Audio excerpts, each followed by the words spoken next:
Bianca now, siguro ito ngayon sa kasalukuyan, masasabi namin na this is the strongest that we have ever been so far, no? Ito yung sa phase na to, yung talagang confident kami sa pagmamahal namin sa isa't isa.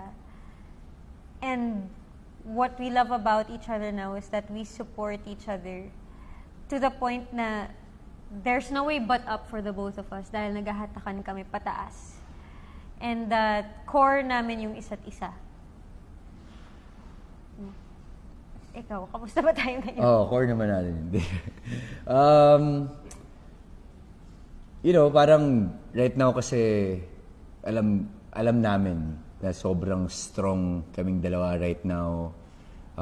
But syempre, hindi natin maiiwasan na marami mga tao na nahihilahin kayo pababa, naiisipin nila na talagang,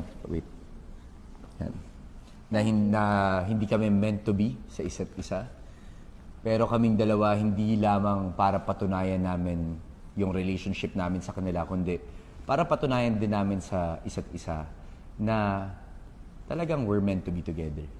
At yun yung the first time na nakasama ko si Bianca, alam ko sa sarili ko na siya yung nakatadhana para sa akin. At alam niya yun. So, ano man yung mga